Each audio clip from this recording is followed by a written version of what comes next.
আসসালামু আলাইকুম সবাইকে। আমি আহসান হাবিব আকাশ পড়াশোনা করছি জাহাঙ্গীরনগর বিশ্ববিদ্যালয়ে। আজকে তোমাদের সাথে আলোচনা করব এইচএসসি দ্বিতীয় পত্রের মানব শরীরতত্ত্ব রক্ত সঞ্চালন অধ্যায়টা। তো চলো কথা না বাড়িয়ে শুরু করা যায়। দেখো তোমাদের অধ্যায়টা কি বলছে, মানব শরীরতত্ত্ব। শরীরতত্ত্ব মানব শরীরতত্ত্বে দুইটা অংশ নিয়ে এখানে গঠিত। মানব শরীরতত্ত্বে কয়টা অংশ নিয়ে গঠিত? একটা হচ্ছে রক্ত, আর একটা হচ্ছে সঞ্চালন। এবার দেখো রক্ত কি জিনিস, আর সঞ্চালন কি জিনিস। রক্ত হলো তরল যোজক, যোজক টিস্যু। আর সঞ্চালন হচ্ছে, রক্ত কি জিনিস, রক্ত হচ্ছে তরল যোজক টিস্যু, আর সঞ্চালন হচ্ছে কোথায় কোথায় এই রক্তটা সঞ্চালন ঘটে সেটা। সঞ্চালন হচ্ছে কি কি সঞ্চালিত হয়। রক্ত, বাহিকা, তো বাহিকা, আর 3 নম্বর হচ্ছে হৃৎপিণ্ড।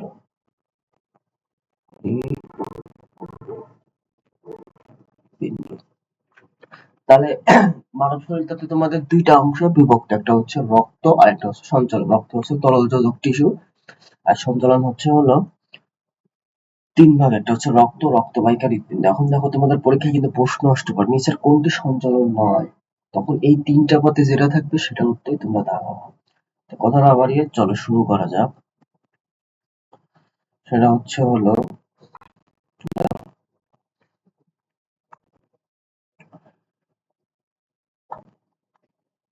দেখো রক্ত মানবদেহের অভ্যন্তরে এক বিশেষ তন্তু। তাহলে যদি বলে বিশেষ তন্তু কোনটা, সেটা হলো রক্ত। এবার দেখো রক্তবাহিকা সমৃদ্ধ এবং হৃৎপিণ্ড নিয়ে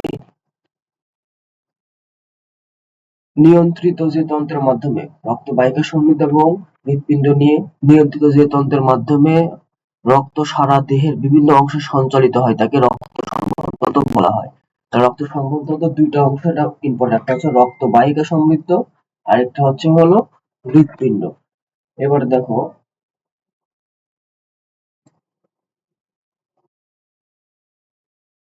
দেখো হচ্ছে ব্রিটিশ চিকিৎসক উইলিয়াম হার্ভে, ব্রিটিশ চিকিৎসক উইলিয়াম হার্ভে 1628 খ্রিস্টাব্দে মানুষের রক্ত সংবহন সম্পর্কে প্রথম ধারণা দিয়েছিলেন। তাহলে প্রথম ধারণা দিয়েছিল তিনি হচ্ছে ব্রিটিশ চিকিৎসক উইলিয়াম হার্ভে 1628 খ্রিস্টাব্দে। এবার আসি আমরা হচ্ছে রক্তের সংজ্ঞা। রক্তের সংজ্ঞা হচ্ছে রক্ত রস নামক তরল মাতৃকায় ভাসমান বিভিন্ন ধরনের রক্ত কণিকা নিয়ে গঠিত টিস্যুকে রক্ত বলা হয়। তাহলে কি রক্ত তরলটা কেমন হবে, রক্ত রস নামক, এবং বিভিন্ন ধরনের রক্ত কণিকা নিয়ে গঠিত টিস্যুকে বলা হয়। এই টিস্যু আবার কি জানি, এই টিস্যুটাই হচ্ছে তোমার তরল যোজক টিস্যু।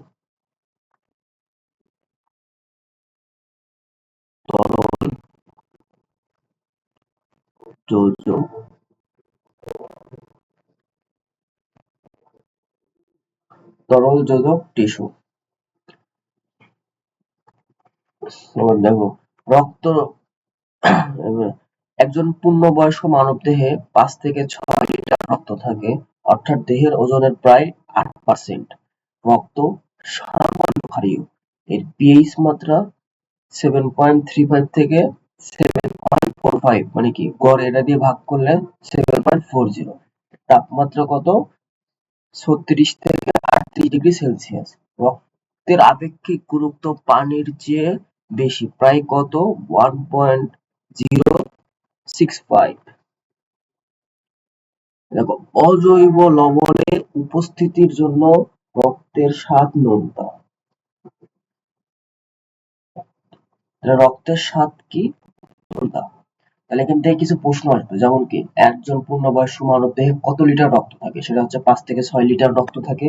দেহের ওজনের কত পার্সেন্ট, সেটা হচ্ছে 8%। এবার দেখো রক্ত কি সামান্য ক্ষারীয়। তারপরে কি এর পিএইচ এর মান হচ্ছে 3.7 থেকে 7.35 থেকে 7.45, গড়ে হচ্ছে 7.40। এর তাপমাত্রা হচ্ছে 36 থেকে 38 ডিগ্রি সেলসিয়াস। এর আপেক্ষিক গুরুত্ব পানির চেয়ে বেশি, কত 1.065। মানে দেখো রক্ত কিসের জন্য রক্তের স্বাদ নোনতা, সেটা হচ্ছে অজৈব লবণের উপস্থিতির জন্য রক্তের স্বাদ কেমন, নোনতা। ঠিক আছে, এখান থেকে এই বিষয়গুলো তোমরা ভালো করে পড়বা। তারপর চলো দেখো রক্তের সাধারণ কার্যাবলী। এই সাধারণ কার্যাবলী থেকে কিছু কিছু পয়েন্ট তোমরা পড়বা। তার মধ্যে ধরো মার্কিং করার মধ্যে তোমাকে বলি, সেটা হচ্ছে হলো মার্কিং করার মধ্যে তোমরা পড়বা হচ্ছে হলো 8 নাম্বারটা সঞ্জয় ভান্ডার 13, 13, 14, 8, 13, 14, 8, 13, 14, এই বিষয়গুলো ভালো করে বলো। এখানে তোমরা 10 নাম্বারটা লিখে রাখতে পারো। তো চলো এই কাজগুলো আমরা পড়ে ফেলি। এখান থেকে তোমার যে বিষয়গুলো পড়া লাগবে সেটা হচ্ছে হলো এই যে রক্ত অক্সিজেনকে থেকে দেহকোষে এবং দেহকোষ থেকে কার্বন ডাই অক্সাইডকে ফুসফুসে পরিবহন করে। তাহলে কি অক্সিজেনকে ফুসফুস থেকে দেহকোষ এবং দেহকোষ থেকে কার্বন ডাই অক্সাইডকে ফুসফুস পরিবহন করে, এটা কে, সেটা হচ্ছে রক্তের কাজ। ঠিক আছে, এখানে অংশগ্রহণ কি কি করে, এরিথ্রোসাইট মানে আরবিসি এবং প্লাজমা এই কাজে অংশগ্রহণ করে। এবার দেখো কিছু বর্জ্য পদার্থ আছে, এই বর্জ্য পদার্থের কিছু নাম আছে যেগুলো তোমরা পড়বা। এই যে বর্জ্য পদার্থ হচ্ছে urea, uric acid, carbon die oxide, এগুলো সব বর্জ্য পদার্থ তোমরা নাম পড়বা। আর এবার দেখো এখান থেকে একটা পড়বা, সেটা হচ্ছে হলো রক্ত দেহের পানি ভারসাম্য বজায় রাখে। তাহলে দেহের পানি ভারসাম্য বজায় রাখে কে, সেটা হচ্ছে হলো রক্ত। দেহের উষ্ণতা নিয়ন্ত্রণ থেকে এখানে পড়বা যে এখান থেকে যেটা তোমাদের বেশি প্রয়োজন লাগবে সেটা হচ্ছে হলো যারা অধিকরিত সক্রিয় টিস্যু কোনগুলা, সেটা হচ্ছে পেশি যকৃৎ। অধিক অধিকতর সক্রিয় পেশি কিগুলা, সেটা হচ্ছে পেশি এবং যকৃৎ, এটা হচ্ছে অধিক সক্রিয় টিস্যু। ঠিক আছে, তারপরে এখান থেকে দেখো 7 নম্বর থেকে অত কিছু লাগবে না। 8 নম্বর হচ্ছে সঞ্চয় ভান্ডার। দেখো প্লাজমা প্রোটিন দেহের প্রোটিনের সঞ্চয় ভান্ডার হিসাবে কাজ করে। তাহলে দেহের প্রোটিনের সঞ্চয় ভান্ডার হিসাবে কাজ করে, সেটা হচ্ছে কি প্লাজমা প্রোটিন। এটা কিন্তু তোমার এমসিকিউ রূপে আসবে। তারপরে দেখো আয়রনের সঙ্গত বজায়, এখান থেকে লাগবে না। এবার দেখবে যে অম্ল ক্ষারের সাম্য, এই যে অম্ল ক্ষারের সাম্য অবস্থা পিএইচ নিয়ন্ত্রণ করে কি রক্ত। দেখো প্লাজমা বা লোহিত রক্তকণিকা বিভিন্ন বাহকের উপস্থিতির জন্য, তাহলে ঠিক আছে অম্ল ক্ষারের সাম্য অবস্থা পিএইচ নিয়ন্ত্রণ করে কে, সেটা হচ্ছে রক্ত করে। আর হচ্ছে হলো রক্তক্ষরণ প্রতিরোধ, রক্তক্ষরণ প্রতিরোধে রক্তে অনুচক্রিকা এবং প্লাজমা প্রোটিন সম্মিলিতভাবে ক্ষতস্থানে রক্তচঞ্চল ঘটিয়ে রক্তচঞ্চল ঘটায় হচ্ছে কি কি, একটা হচ্ছে অনুচক্রিকা, আরেকটা হচ্ছে প্লাজমা প্রোটিন। দেখো দেহের প্রতিরোধ, দেখো রক্ত দেহের প্রতিরোধ হচ্ছে রক্তের ডাব্লিউবিসি মানে শ্বেত রক্তকণিকা ফ্যাগোসাইটোসিস প্রক্রিয়ায় এবং অ্যান্টিবডির মাধ্যমে জীবাণু ধ্বংস করে, অ্যান্টিবডি উৎপাদনের মাধ্যমে জীবাণু ধ্বংস করে দেহের প্রতিরক্ষা অংশ নেয়। দেহের প্রতিরক্ষা অংশ নেয় রক্ত, সেটা হচ্ছে কিভাবে, শ্বেত রক্তকণিকা মানে কি ডাব্লিউবিসি হচ্ছে ফ্যাগোসাইটোসিস প্রক্রিয়া, এবং এখানে দুইটা প্রক্রিয়ার কথা বলা হয়েছে, একটা হচ্ছে ফ্যাগোসাইটোসিস প্রক্রিয়া আর একটা হচ্ছে অ্যান্টিবডি উৎপাদনের মাধ্যম। দেহের ভারসাম্য রক্ষা করা, এটা হচ্ছে রক্ত।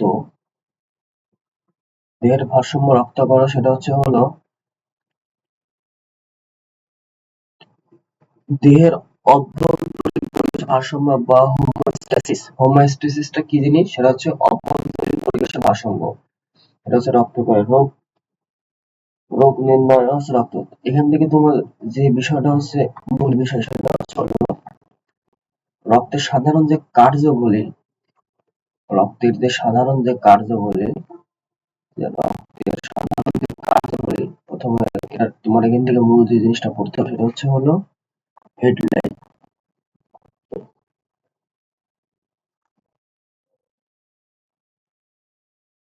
হেডলাইন হচ্ছে তোমার মূলটা পড়তে হবে। যেমন এই যে পুষ্টি দ্রব্য, গ্যাস, শোষণ গ্যাস প্রবাহ, নিয়ন্ত্রণ প্রক্রিয়া, বর্জ্য পদার্থ নিষ্কাশন, এগুলো আর ভিতর থেকে যেগুলো তোমাকে দাগাই দিলাম মোটামুটি এগুলো পড়লেই এনাফ। তারপর দেখি এবার রক্তের উপাদান। রক্তের উপাদান হচ্ছে এই যে রক্ত কি যন্ত্র ঘুরালে রক্ত বিভক্ত, সেটা হচ্ছে হলো সেন্ট্রিফিউগাল। সেন্ট্রিফিউগাল যন্ত্রে ঘোরালে রক্ত দুটি স্তরে বিভক্ত করে। এবার দেখো উপরে হালকা হলুদ বর্ণের প্রায় ৫৫% অংশটি হচ্ছে রক্তরস। রক্তরস হচ্ছে কি ধরনের হয়, সেটা হচ্ছে হালকা হলুদ বর্ণের হয় এবং ৫৫% সেটা হচ্ছে রক্তরস বা প্লাজমা। আর গাঢ়তর হচ্ছে, আচ্ছা এটা হচ্ছে হালকা, এটা হচ্ছে গাঢ়তর, ৪৫% হচ্ছে রক্তকণিকা। তাহলে ১০০% এর মধ্যে হচ্ছে ৫৫% হচ্ছে রক্তরস আর ৪৫% হচ্ছে রক্তকণিকা। রক্তরস মানে প্লাজমা আর হচ্ছে ব্লাড ভেসেল। স্বাভাবিক অবস্থায় রক্তকণিকাগুলো, এই যে রক্তকণিকা মানে ৩৫% রক্তকণিকা, সেটা হচ্ছে হলো রক্তরসে ভাসমান থাকে। রক্তরস কিন্তু রক্তকণিকায় ভাসমান থাকে না, এখানে থাকে হচ্ছে হলো রক্তকণিকাগুলো রক্তরসে ভাসমান থাকে। লোহিত রক্তকণিকার আধিক্যের কারণে রক্তের রং লাল দেখায়। এই যে লাল দেখায় কেন, সেটা হচ্ছে হলো এই যে দেখো প্রথমে রক্তকণিকাগুলো রক্তরসে ভাসমান থাকে আর লোহিত রক্তকণিকার আধিক্যের কারণে লাল দেখায়। রক্ত লাল দেখায় কেন, সেটা হচ্ছে লোহিত রক্তকণিকার আধিক্যের কারণে। এবার আসো হচ্ছে হলো আমরা এবার আলোচনা করবো হচ্ছে হলো প্লাজমা নিয়ে। আলোচনা করবো হচ্ছে হলো কি প্লাজমা।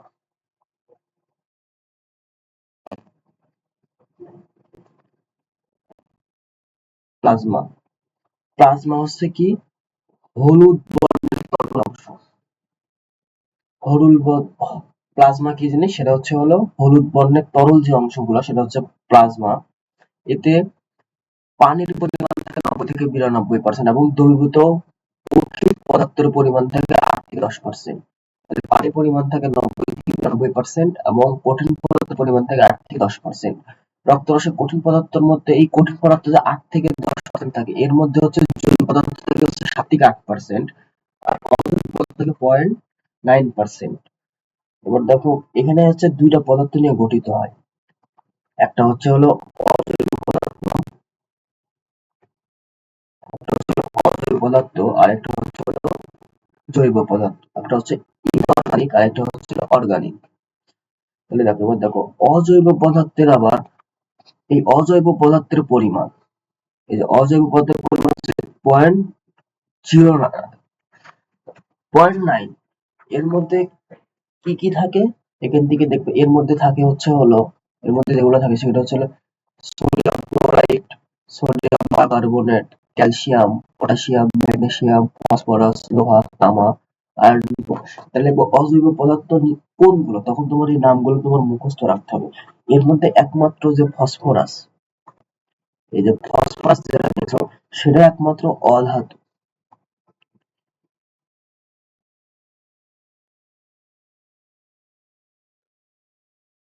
এই যে ফসফরাস হচ্ছে একমাত্র অধাতু, বাকি সবগুলা ধাতু। সোডিয়াম ক্লোরাইড, সোডিয়াম বা ক্যালসিয়াম, পটাশিয়াম, ম্যাগনেসিয়াম, লৌহ, তামা, আয়োডিন প্রভৃতি। আর জৈব পদার্থর উপাদান হচ্ছে এখানে হচ্ছে জৈব পদার্থ তিন হয়, এটা হচ্ছে প্লাজমা প্রোটিন, নাইট্রোজেন গঠিত রয়েছে পদার্থ, অন্য পদার্থ। এখন দেখো প্লাজমা প্রোটিন, জৈব প্লাজমা প্রোটিনের পরিমাণ হচ্ছে 7.5। প্লাজমা প্রোটিনের মধ্যে থাকে হচ্ছে অ্যালবুমিন, গ্লোবিউলিন, প্রোথ্রম্বিন, ফাইব্রিনোজেন প্রভৃতি উল্লেখযোগ্য। তাহলে এখন প্লাজমা প্রোটিনের মধ্যে কি কি থাকে, এই যে প্লাজমা থাকে সেটা হচ্ছে অ্যালবুমিন, গ্লোবিউলিন, প্রথমে ফাইব্রিনোজেন। এটাকে শর্টকাটে মনে রাখার ট্রিক্স আছে। সেই ট্রিক্সটা কি, এই যে এখান থেকে হচ্ছে হলো GPA5, জিতে হচ্ছে হলো গ্লোবিউলিন, জিতে গ্লোবিউলিন, পিতে হচ্ছে প্রোথ্রম্বিন, এতে হচ্ছে অ্যালবুমিন, আর ফাইভতে হচ্ছে ফাইব্রিনোজেন। তাহলে প্লাজমা প্রোটিনকে আমরা মনে রাখবো কি দিয়ে, GPA5। তাহলে পরীক্ষা কিন্তু প্রশ্ন করবে নিচের কোনটি প্লাজমা প্রোটিন নয়, যেহেতু এখানে আছে নয় হলে দিবা, আর যদি থাকে সেটা তোমরা এই ট্রিকটা খাটাই তোমরা এগুলো আলোচনা করো। এবার দেখো নাইট্রোজেন গঠিত রেশন পদার্থ, এ দেখো রেশন পদার্থের মধ্যে কি আছে, ইউরিয়া, ইউরিক অ্যাসিড, ক্রিয়েটিনিন, স্যান্থানিন, অ্যামোনিয়া। ঠিক আছে, তার মধ্যে হচ্ছে হলো এই যে ক্রিয়েটিনিন, ভাইয়া কি টেস্ট, কিডনি টেস্ট,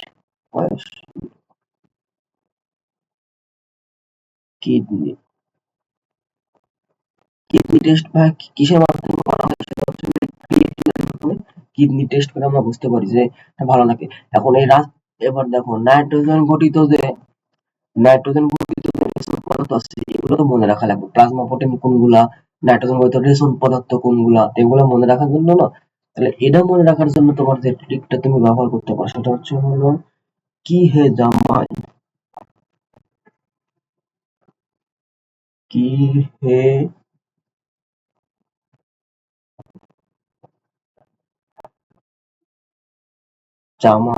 জামাই, হচ্ছে হলো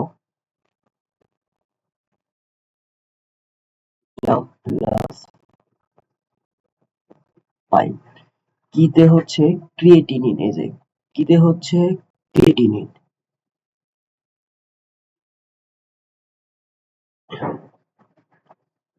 বর্গিত এই যে কি হে, এতে কিছু না, বর্গিত জতে হচ্ছে জ্যান্থ্রোফিল, এই যে জাম থেকে জ্যান্থ্রোফিল, আই থেকে অ্যামোনিয়া,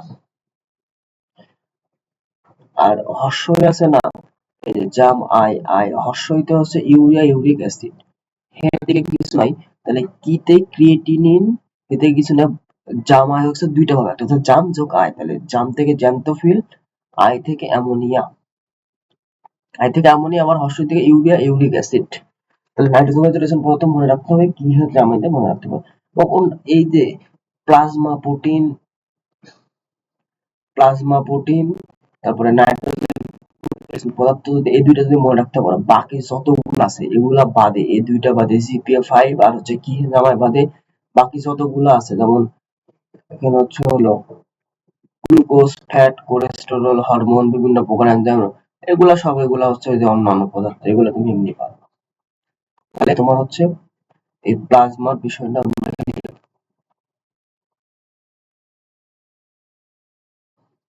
ঠিক আছে। কাজ,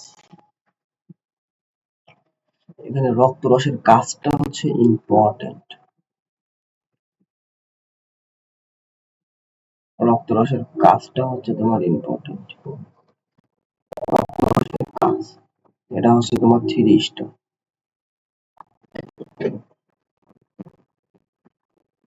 রক্তরসের কাজ, তার মধ্যে কিছু কিছু বিষয় যেগুলো না পড়লেই নয়, যেমন কি রক্তের রক্ষা করে হচ্ছে রক্তরস।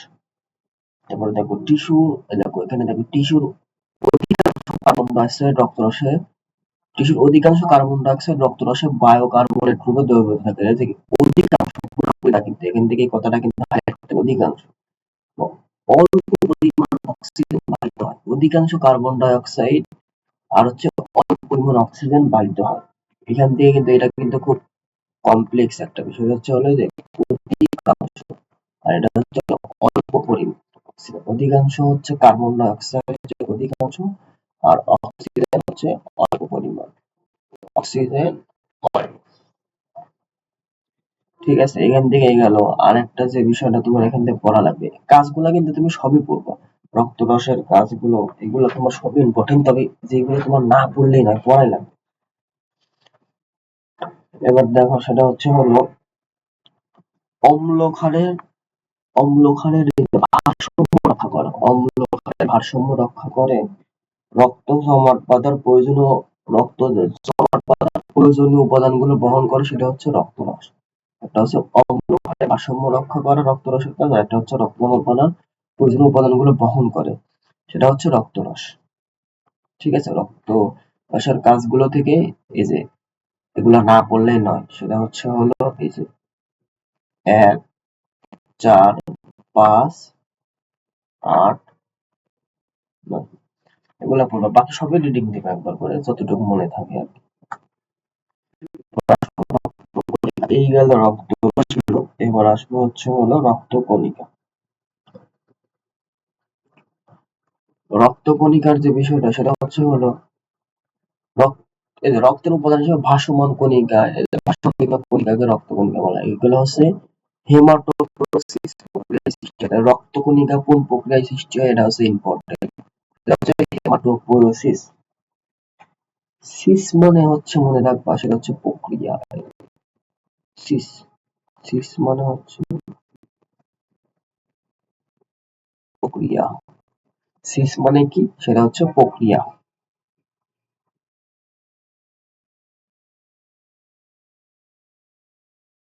এবং এখান থেকে একটা হচ্ছে হলো রক্তকণিকা হচ্ছে তিন ধরনের। একটা হচ্ছে এরিথ্রোসাইট বা লোহিত রক্তকণিকা, লিউকোসাইট বা শ্বেত রক্তকণিকা, প্লেটলেট বা থ্রম্বোসাইট বা অনুচক্রিকা। তাহলে কি এরিথ্রোসাইট বা লোহিত রক্তকণিকা, এরিথ্রোসাইট বা লোহিত রক্তকণিকা, লোহিত রক্তকণিকা, শ্বেত রক্তকণিকা আর অনুচক্রিকা। এটা আমরা যথাসম্ভব মনে রাখি, কিন্তু এর পাশাপাশি কিন্তু এর অনেকগুলো নাম আছে, যেমন এরিথ্রোসাইট, লিউকোসাইট, প্লেটলেট বা থ্রম্বোসাইট। তোমাকে যখন বলবে যে প্লেটলেট বা থ্রম্বোসাইট যখন বলবে তখন তুমি গুলাই ফেলবে যে কি রে থ্রম্বোসাইট কি জিনিস। তো এটাই হচ্ছে, এই থ্রম্বোসাইটই হচ্ছে তোমার কি অনুচক্রিকার আরেকটা নাম। তারপর যখন বলবে যে এরিথ্রোসাইট, তার মানে কি? এরিথ্রোসাইট মানে হচ্ছে আরবিসি, রেড ব্লাড ক্যালকুলাস লোহিত রক্তকণিকা রেডি। তারপরে ডাব্লিউবিসি কি শ্বেত রক্তকণিকা বা লিউকোসাইট। ঠিক আছে, এই হচ্ছে ব্যাপার। এখন দেখো এই লোহিত রক্তকণিকা থাকে হচ্ছে হলো তোমার 44%, আর এই শ্বেত রক্তকণিকা আর হচ্ছে এই অনুচক্রিকা এরা মিলে থাকে হচ্ছে হলো 1%। এই মিলে টোটাল 45%। ঠিক আছে, এই যে আমরা যে পড়ছিলাম না, দেখো আহ, এখানে যে পড়ছিলাম যে এই যে 45%, এই 45%টা কিভাবে হয়েছে একবার বুঝতে পারছো? 45% লোহিত রক্তকণিকা হচ্ছে 44, লোহিত রক্তকণিকা 44%, লোহিত রক্তকণিকা 44% আর ডাব্লিউবিসি আর প্লেটলেট মিলে 1%, এই মোট 44%। এবার আসো আমরা হচ্ছে এই ছকটা নিয়ে, এটা হচ্ছে তোমার সারাংশ। এই ছকটা হচ্ছে তোমার ভেরি ভেরি ইম্পর্টেন্ট।